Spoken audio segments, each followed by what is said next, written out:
Welcome to Get Started with Photoshop for Photography. In this series of videos, I'll walk you through the basics of editing a photograph in Photoshop, from your first editing steps to saving a polished version. When you finish watching the series, you'll be able to use the Photoshop fundamentals you learn here to make your own photographs look fantastic. We'll focus on editing in Photoshop in this series, but keep in mind that using Photoshop and Lightroom together are the perfect combination for photography. You can organize, edit, and share your photos in Lightroom and take them even further in Photoshop. In this video, I'll cover opening, cropping, and straightening a photo in Photoshop. Let's begin in the Start screen, which you'll see when you launch this version of Photoshop. Open the sample image we're providing, or your own photo, by clicking the Open button on the Start screen, or by choosing File, Open to locate an image.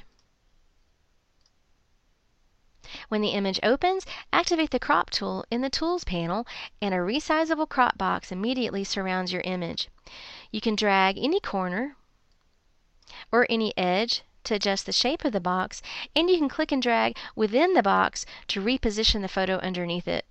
When you do, Photoshop darkens the soon-to-be cropped away pixels outside the box, giving you a preview of what the crop will look like. To constrain the crop to a certain size, use the menu at the left of the options bar at the top of your screen, which includes some commonly used crop presets. For example, to preserve the photo's original aspect ratio, choose Original Ratio. Now, as you adjust the crop box, the photo's original relationship of width to height is preserved.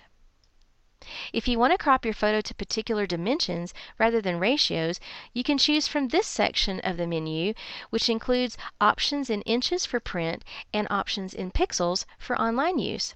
If the menu doesn't include the values you want, you can enter them in the boxes to the right of the menu.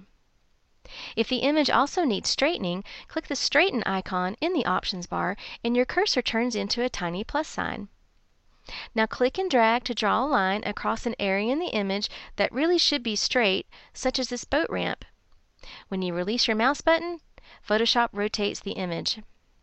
It's a good idea to have Photoshop hide the cropped pixels instead of delete them, so you can change your mind about this crop in the future. To do that, turn off Delete Crop Pixels in the options bar. When everything looks good, click the check mark in the options bar, or press the Return or Enter key on your keyboard to crop the image. Now choose View, Fit on Screen to enlarge the image so you can continue editing. Let's save the work you've done so far by choosing File, Save As, and in the Save As dialog box, choose Photoshop from the Format or Type menu. Leave the Layers checkbox turned on, and then click Save. Saving in the Photoshop format retains your cropped pixels as well as any layers you add as you continue to work on this photograph. In fact, it's a good idea to save often while you edit, so at the end of each video in this series, remember to choose File, Save to update this saved Photoshop document with your new edits. You'll learn more about options for saving in the last video in this series. So to recap, in this video you learned to use the crop tool to improve composition and straighten an image, and you also learned how to save the document in Photoshop format. In the next video, we'll use adjustment layers to improve this photo's lighting and color.